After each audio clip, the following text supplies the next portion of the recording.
欢迎来到星星频道，请点击订阅并关注，获取最新资讯。北上定档央视一套，白鹿、欧豪领衔主演，会成为爆款吗？在中国广袤的文化版图上，京杭大运河如同一条蜿蜒的血脉，承载着中华民族生生不息的文化基因。这条世界上开凿最早、里程最长的人工运河，不仅是中国古代劳动人民智慧的结晶，更是中华文明传承的重要载体。当这部以运河为背景的年代大剧《北上》即将登陆央视一套黄金档时，我们不禁要问：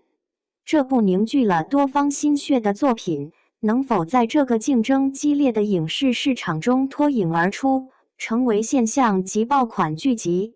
一、题材优势与央视平台助力，让北上备受瞩目。众所周知，年代剧作为国产剧中的经典类型，有着广泛的群众基础。提及年代剧，很多观众马上会想到那些脍炙人口的佳作。由梅婷和郭涛领衔的父母爱情，以细腻的笔触描绘了上一代人纯真而坚韧的爱情故事，让人在笑中带泪中感受到岁月的温情与变迁。而雷佳音和樱桃主演的《人世间》则像是一幅宏大的社会风情画，以一家三代人的视角，展现了半个世纪的社会沧桑与人间百态，其深度和广度令人叹为观止。另外，前不久收官的《六姊妹》其实更像是一首悠扬的田园诗，它以6个姐妹的命运沉浮为主线，勾勒出一幅幅生动的乡村生活图景，让人在淳朴与真挚中体味到亲情的温暖与力量。这些年代剧不仅仅是故事的讲述，更是对过往岁月的深情回望。他们用镜头捕捉了那些被时光遗忘的瞬间，让历史在荧屏上重新绽放光彩。如今，又有一部大制作的年代剧要和观众见面了。有报道称，北上于2025年3月3日正式登陆央视一套黄金档，并在爱奇艺同步播出。该剧以京杭大运河为背景，讲述了3代人的故事，时间跨度长达数十年，这样的题材本身就充满了吸引力。同时，央视平台的强大的影响力和广泛覆盖度无疑为北上的播出提供了有力的保障。二、实力派演员阵容加持，为北上注入了强大的生命力。白鹿作为北上的女主角，其演技和人气都是不容小觑的。她在剧中饰演的夏凤华角色形象丰富多维，从90年代的运河畔少女成长为2010年代的都市女性。这一角色的蜕变对白鹿来说，既是一次挑战，也是一次机遇。白鹿为了角色不惜做出诸多牺牲，如剪去长发、佩戴牙套等。这种对角色的深入理解和极致投入，无疑将为观众带来一场视觉与情感的盛宴。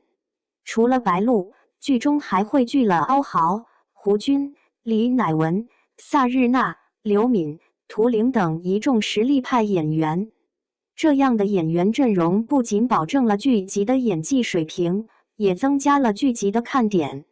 他们各自在剧中饰演的角色都各具特色，共同构成了北上丰富多彩的群像戏。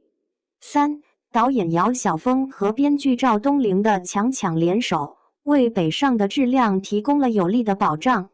对于姚晓峰的名字，你可能并不熟悉，但是提到他执导的《恋爱先生》《虎妈猫爸》《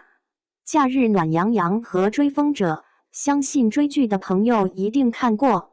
姚晓峰导演赫赫有名，编剧赵东玲也同样是重量级。作为红高粱、《幸福到万家》等优秀影视剧的编剧，他的作品的确是家喻户晓。姚晓峰以其细腻的叙事风格和对年代感的精准把控著称，而赵东玲则擅长现实主义题材和群像塑造。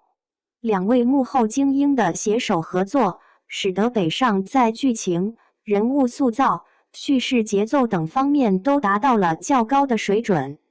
4. 运河文化与时代变迁，以及北上所展现的家国情怀，让这部年代剧更有看点。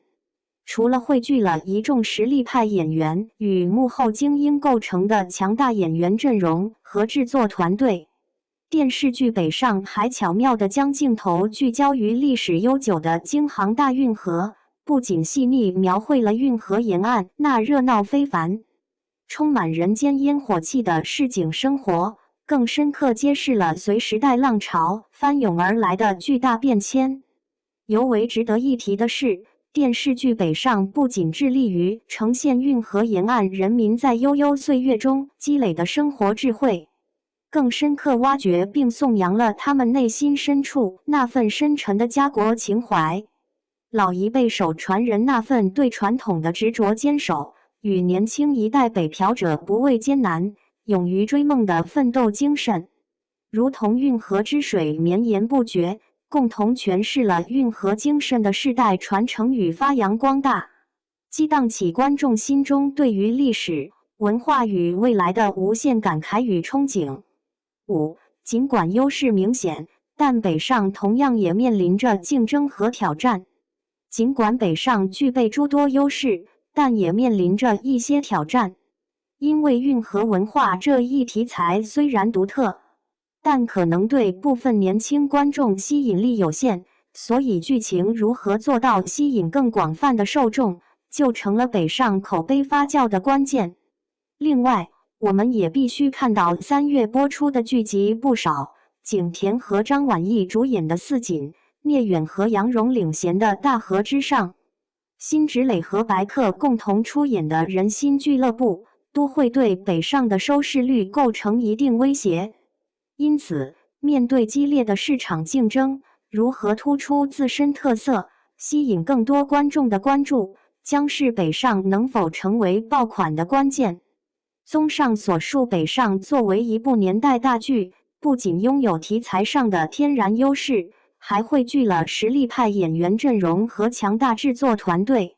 同时，该剧还深刻呈现了运河文化与时代变迁的交织与碰撞，使得观众在追剧的过程中既能享受到视觉与情感的盛宴，又能感受到历史的厚重与时代的进步。因此，北上完全具备成为爆款剧的潜力，值得我们共同期待。那么，由白鹿和欧豪领衔主演的电视剧《北上》，你有关注吗？2025年3月3日，让我们一起打开央视一套晚8点的黄金档，约吗？